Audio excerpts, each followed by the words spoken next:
Hello friends, मैं लेकर आ गया हूँ अमेजिंग स्टोरी जिसका नाम है Sumire and Miso vampire life love story season 1 का एपिसोड 5। प्रीवियस स्टोरी को नहीं देखा जाकर देखे, लिंक आपको नीचे डिस्क्रिप्शन में मिल जाएगा, तो जाकर देखिए ज़रूर से। तो स्टोरी को स्टार्ट करते हैं बिना किसी देरी के। स्टोरी की स्टार्टिंग में हम देखते हैं कि हमारी सुमरे मिसो के रूम की तरफ जा रही होती है। फिर वो अपने सर्वेंट से पूछती है कि क्या वो अभी भी डिफिकल्टी क्रिएट कर रहा है।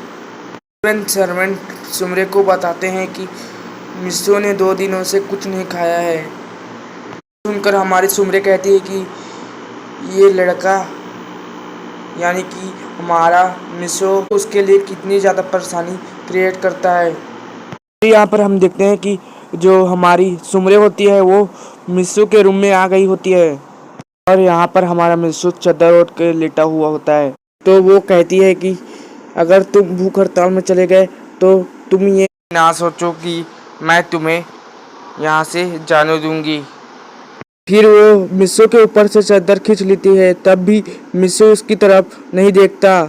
फिर वो कहता है कि मुझे बस आज के लिए ही घर जाना है, चाहे वो सिर्फ 1 दिन का हो। जिस पे हमारी सुमरे कहती कि उसे आज ही क्यों जाना है। इस पे हमारा मिसो कुछ कहने ही वाला था, तभी वहाँ पर सुमरे का सर्वेंट आ जाता है, जो कि सुमरे से कहता है कि आपसे मिसो की सिस्टर मिलने आई हैं, यानी कि गांको मिलने आई हैं। फिर हमारी सुमरे उनसे कहती कि क्या कौन गांको मिसो की सिस्टर। पर यहाँ पर हम देखते हैं मिसो अपने सिस्टर का नाम सुनकर मिसो काफ़ी ज़्यादा शॉक हो जाता है, क्योंकि उसको अभी तक विश्वास नहीं हो पा रहा था कि उसकी सिस्टर यहाँ तक पहुँच जाएगी। सुओ के चेहरे को देखकर सुमरे कहती कि देखो, कुछ देर पहले तुम अपना घर जाना चाहते थे, अब यहाँ पर तुम्हारी फैमिली ही आ गई तुमसे मिलने के लिए, यानी कि तुम्हारी सिस्टर ही तुमसे मिलने आ गई। इससे अच्छा क्या हो सकती है। पर हम देखते हैं कि हमारा मिसो अपने मन में सोचता है कि मैं उनसे मिलना तो चाहता हूँ, तो मैं ये नहीं चाहता कि वो मुझे एक वैम्पायर के साथ में देखे। हमारे मिसो को वही सीन याद आती है कि उसने अपने ड्रीम में देखा था, यानी कि उसने अपने सिस्टर को एक वैम्पायर के रूप में देखा था अपने ड्रीम में। पर हम देखते हैं कि हमारा मिसो जो होता है वो अपना हाथ सुमरे से छुड़वा लेता है। तो हमारी सुमरे कहती है कि इसे फिसर से क्या हो गया। फिर यहाँ पर अब हम देखते हैं कि हमारा मिसो सैड हो जाता है। यहाँ पर हमारी सुमरे मिसो के शक्ल को देखकर समझ जाती है कि तो वो वापस से सैड क्यों हो गया।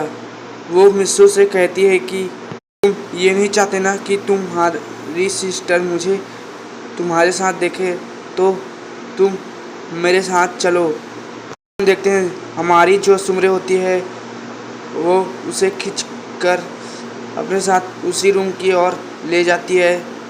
फिर वो उसे एक पर्दे के पीछे छुपा देती है और उसे कहती है कि तुम इसी पर्दे के पीछे रहना और चुपचाप देखते रहना। फिर हम देखते हैं हमारी सुमरे अपने सोफे पर जाकर बैठ जाती है और अपने सर्वेंट से कहती है कि लाया जाए गांको को। फिर यहाँ पर हम देखते हैं कि जो गांको होती है वो वहाँ पर आ गई होती है।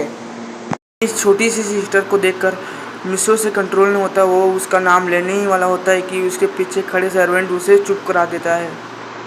वो सर्वेंट उससे कहता है कि जैसे कि यूर हाइनेस ने कहा है कि तुम्हें यहाँ पर चुपचाप खड़े रहना है, तो प्लीज़ आप यहाँ पर चुपचाप खड़े रहिए। यहाँ पर अब हम देखते हैं कि हमारी सुमरे पूछती है कि क्या वही मिसो की सिस्टर गांको है। तो हमारी गांको बोलती है कि जी हाँ, मैं ही मिसो की लिटिल सिस्टर गांको हूँ। फिर हम सडनली देखते हैं कि जो गांको होती है वो अपने घुटने टेकती है और सुमरे के सामने बैठ जाती है और कहती है कि मैं आपसे भीख मांगती हूँ कि आप मेरे ब्रदर को जाने दीजिए। सब सुनकर सुमरे ही नहीं मिसो भी शॉक हो जाता है। हम देखते हैं कि गांको बोलती है कि प्लीज़ ऐसा कर दीजिए और ज़ोर ज़ोर से सांस लेने लगती है। फिर यहाँ पर हमारी सुमरे कहती कि मैं तो सोच रही थी कि तुम भी अपने ब्रदर की तरह ही ज़िद्दी होगी, किंतु तुम बिल्कुल भी वैसे नहीं हो। लगता है मैंने तुम्हें कुछ ज़्यादा ही ओवर अंडरस्टिमेट कर दी थी। हम देखते हैं कि गांको सुमरे से माफ़ी मांगती है कि वो उसकी उम्मीदों पर खरी नहीं उतर पाई। फिर यहाँ पर गांको कहती है कि परंतु मेरे ब्रदर ने आपको किसी भी तरह से एग्री किया होगा तो उसके लिए मैं माफ़ी मांगती हूँ, प्लीज़ उसे जाने दीजिए। आप जो सज़ा मेरे ब्रदर को देना चाहती हैं वो आप मुझे दे दीजिए, बस यही चाहती हूँ। उसे आप जाने दीजिए, मैं आप जो कहेंगी वो मैं करने को तैयार हूँ। और अब यहाँ पर हम देखते हैं कि गांको ये सब बोलते बोलते काफ़ी ज़्यादा ही थक रही होती है। तो देख के हमारा मिसू कहता है कि गांको की बीमारी। हम देखते हैं कि हमारे सुमरे कहती है कि वैसे नहीं, तुम खड़े होकर मुझसे बात करो, पहले खड़े हो जाओ। फिर हम देखते हैं कि गांको खड़ी होने वाली होती है, पर वो बोलती है कि तब खड़ी होगी जब उसके ब्रदर को जाने दिया जाएगा। फिर हम देखते हैं कि गांको ये सब बोलते बोलते वहीं पर गिर जाती है और उसे गिरे हुए देखकर हमारी सुमरे भी उठ जाती है। यहाँ पर अब हम देखते हैं कि हमारा मिसू दौड़ते दौड़ते अपने सिस्टर की तरफ आ जाता है और कहता है कि मेरी लिटिल सिस्टर। गांको की ऐसी कंडीशन देखकर हमारी सुमरे अपने सर्वेंट से कहती है कि जाओ और जल्दी से जल्दी यहाँ के सबसे बेस्ट डॉक्टर को बुलाकर लाओ। फिर यहाँ पर हम देखते हैं कि डॉक्टर सुमरे से कहता है कि उन्होंने सही समय पर उन्हें बुला लिया और इसकी हालत बिल्कुल ठीक है और इसकी जान बच गई है, यानी कि गांको बच गई है। फिर डॉक्टर बोलते हैं कि इसकी कंडीशन को देखते हुए इसे हॉस्पिटल में एडमिट करवाना ही सही रहेगा।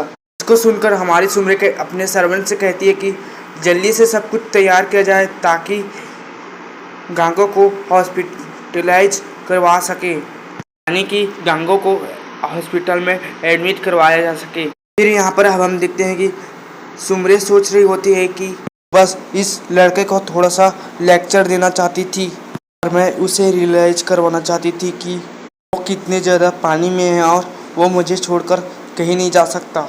मुझे क्या पता कि ये सब करने का अंजाम ये होगा।